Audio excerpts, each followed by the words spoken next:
Hi, welcome to HowtoDandD. My name's Frederick Weller and yes, I am wearing a strange coloured hat. But today I want to talk about plot twist cards. They are made by Game Mastery. They are a product for the Pathfinder game. But how can you apply these to your Dungeons & Dragons 5e game? I'm going to go through that today. There are 51 cards in the set. Every single card is different. They have a mechanical effect which you can port over from the Pathfinder game to your Dungeons & Dragons 5e game pretty easily. It's not very hard to do. And then it lists 4 different suggestions on every single card about how the players can affect your game. So you actually give these cards to your players either as a reward, or you can dish them out, maybe one card to every player or 2 cards to every player per session, or maybe 3. I will say now that the more cards you give, the harder it will become, because you will find yourself improvising up the kaboo. So if you are precious about your plot, forget about that plot, it's going out the window. So how do plot twist cards work? Well, it's very, very simple. As soon as the player wants to actually use one of these cards, they simply tell the Dungeon Master what they would like to do with the card, and usually each card is themed. Now there are instructions in the cards, just here. It gives you instructions on how to use the plot twist cards. And it gives you an example of play as well. So that's all included in the cards provided. The actual cards themselves, now you can see this pack here is quite old and tatty because I have used it a lot in my home games. I don't use it in my public games or with power gamers anymore because it just does not seem to work. And I will probably do a video at a later date on how to use plot twist cards, the pros and cons, but not today. So here we've got a bunch of cards.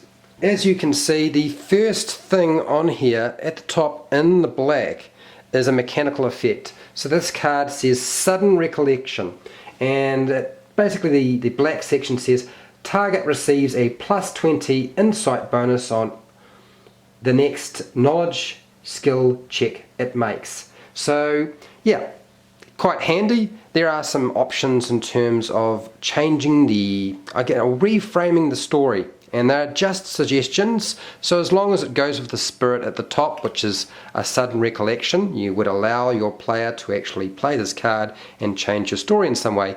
And here are some examples. You remember an important fact, or an unfamiliar face becomes familiar, or you recall a forgotten appointment. A revelation reveals an important clue. So if this is sort of the card that you play if you are stuck and you just can't figure out what to do next. And there's basically a whole bunch of these. They're all like this. They're quite interesting. There's the broken one, and it's around something breaking. Not all of them are positive. Some of them have negative effects, and really it's up to the player whether they use them or not.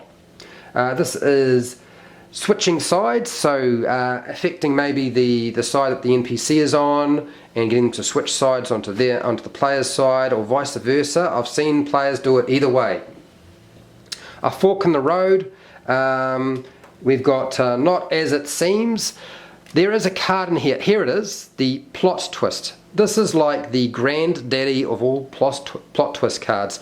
Basically, this card says you can do whatever the heck you like. A dangerous card, and hopefully you don't have it pop up too often. At least there's only one of them. The mechanical aspect here is the GM rolls for a random encounter. So that's one thing that might happen, or they might use the effect on here. A road ends somewhere unexpected. That would be a suggested effect to the story. And look, when the players use these, get them to specify specifically what they want to have happen, rather than saying, oh, I want to pick this one, and you figure out what all the details are. Now get them to figure out the details. That's what I used to do, is I get them to tell me exactly what they wanted, and then I might amend things a little bit, just change them, because obviously they will tend to weight them towards their own success, particularly when they start out using these. Parting of ways. Pride. What did we get? What are the odds? Not black and white. Path least travelled. They're all sort of themed, way with words, so obviously second wind. This is a card that I've seen more than a few players use to actually stop their characters from dying or to get them a few sort of extra hit points. Erratic behaviour, always entertaining if they play that one. Marked by the gods. I used this for my brother who was marked by the gods and wound up becoming an angel, I believe. Have a nice trip. So you take a trip. The mechanical effect is that you are knocked prone, but the ones below are more interesting. Somebody stumbles, someone goes on an unexpected trip. It could be anything they want. An unseen obstacle, so we're looking at like a trap of some kind. Wrath, marked, a black mark. Now, the black mark, what's like Captain Jack Sparrow's mark before he got eaten by a kraken. Agony of defeat. Hidden assets, curse or cause and effect. There are many, many different cards here. I'm not going to go through all of them. You can buy these at Amazon or from the book depository. They're not that expensive.